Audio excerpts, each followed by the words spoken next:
Good day everyone. So today we will talk about the income-based valuation and its example. So, what is income-based valuation? Income-based approaches value a business based upon the past, current or expected future cash flows of the business and the risk that the business will not produce the desired return. Estimating and valuing flows of income is done through a process called capitalization. Capitalizing the income stream will produce so-called present value. The income approach, sometimes referred to as the income capitalization approach, is a type of real estate appraisal method that allows investors to estimate the value of the property based on the income the property generates. So, it is used by taking the net operating income of the rent collected and divided into capitalization rate. The next reporter will elaborate more about the income approach and how it works. How the income approach works. So the income approach is typically used for income producing properties, and it is one of the three popular approaches to appraising the real estate. So the three popular approaches to appraise the real estate are the cost approach, the comparison approach, and the third one is the income approach. So the income approach converts income into value. This method of valuation relates value to the market rent that a property can be expected to earn and to resale the value.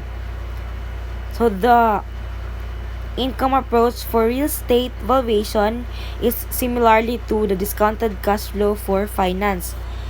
So a discounted cash flow method arrives at a valuation by projecting the cash flow in the future and then discounting the cash flows back to the date of the valuation. The advantage of this approach is that a buyer can see what their cash flows will be in the future. However, this disadvantage is that it is often difficult to predict the future. The income approach discounts the future value of rents by the capitalization rate. So, a capitalization rate is a rate that reflects the riskiness of a business and its expected growth in the future.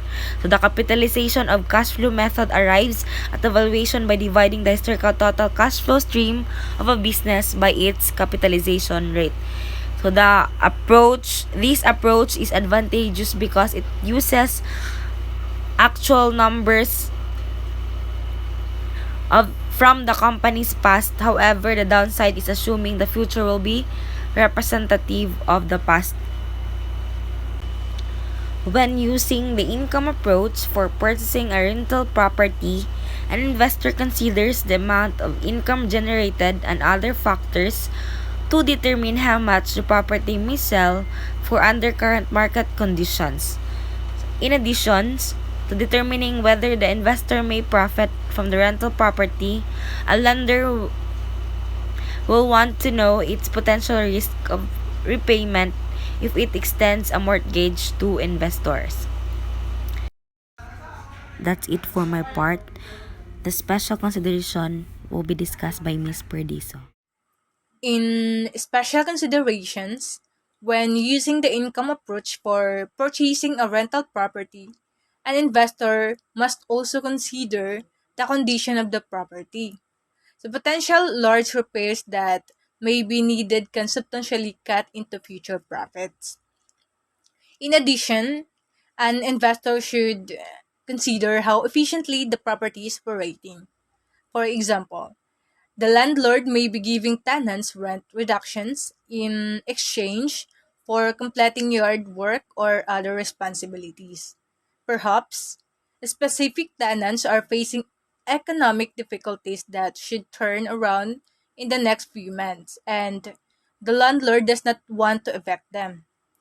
If rent being collected is not greater than current expenses, then the investor will not will not most likely not purchase the property.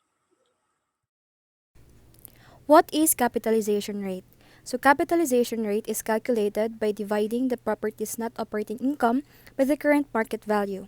This ratio is expressed as a percentage, and it is an estimation for investors' potential return on a real estate investment. So cap rate, or the capitalization rate, is the most useful as a comparison of relative value of similar real estate investments. Fast fact: with the income approach, the cap rate and estimated value have an inverse relationship, which is lowering the cap rate increases the estimated value. An investor must also ascertain how many units on average are empty at any given time. Not receiving full rent from every unit will affect the investor's income from the property. This is especially important if a property is in great need of repairs and many units are vacant, suggesting a low occupancy rate.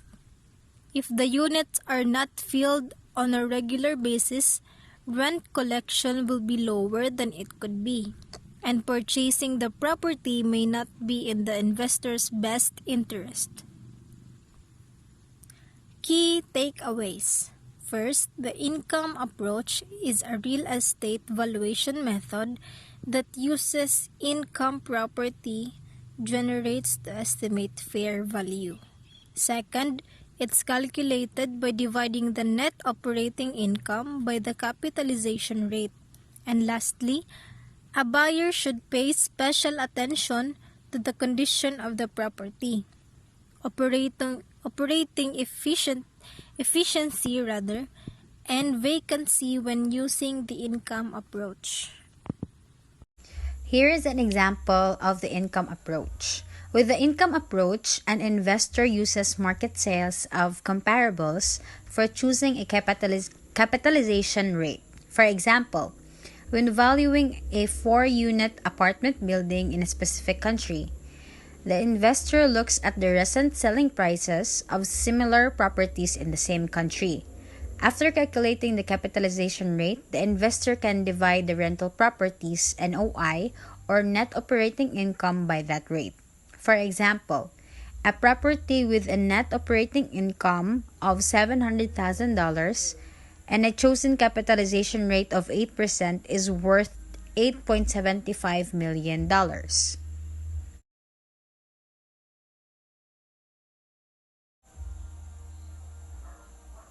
So how did we get that $8.75 million? We have here the formula for that value. Property's net operating income divided by the capitalization rate. We have here a video for you to understand more what is income approach. The income approach is one of the 3 main methods that appraisers use to value property. The income approach is typically used on income-producing properties, such as apartments. It assesses value based on the income the property will generate. It's calculated by dividing a property's net operating income, which is all revenue it generates, minus all necessary operating expenses, by its capitalization rate. For example, an apartment building's net operating income is $130,000 in revenues, minus expenses for costs, such as utilities, that amount to $30,000. The NOI is $100,000. Its cap rate is the operating income divided by the property's current value, which is $750,000. Its cap rate is 13.3%. Using the income approach, its value is roughly $750,188. The property's value using the income approach is a little more than its current value. The income approach looks at rents and values of real estate in an area, but it may not account for a property's unique features or conditions. It also may ignore the quality of the neighborhood and certain financing concessions. Real estate investors should use the income approach only as a quick snapshot of a property's value. As stated, we can also apply the income-based approach in rental property investments. The beginning of a successful rental property investment strategy is an accurate estimate of rental yield for the prospective property. The net rental yield tells us just how well our investment is doing. not only with market factors and rent included, but also are the costs including the management and maintenance. So next is the commercial property investment. A whole new level of math is involved in commercial investment. Lenders use some very specialized calculation to determine whether to finance purchases or projects. Choosing which valuation and profits calculation to use depends on your goals and the property type. You probably won't be able that interested in cap rate and other multifamily oriented calculation if you're an investor buying single family rental properties. Calculate property value. First, determine the net operating income of your subject property. The NOI of the rental property it is rent less its expenses. Determine that net rental income after what is cost to maintain the building if it's an apartment complex. This can be a bit of a challenge because you'll need the income and expense statement, and only the current owner is likely to have the information. But you can also estimate NOI by multiplying the sales price by the capitalization rate after you nailed down the cap rate. So here is the example. A 6-unit apartment project might yield $30,000 net profit from rentals.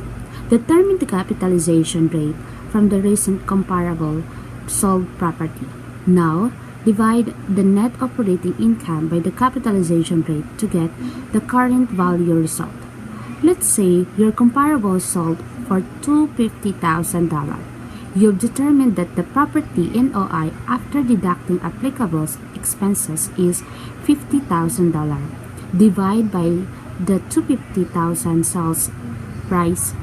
You have a capitalization rate of 0.2 or 20%. Assuming a capitalization rate of 20%, $30,000 divided by the percentage is $150,000.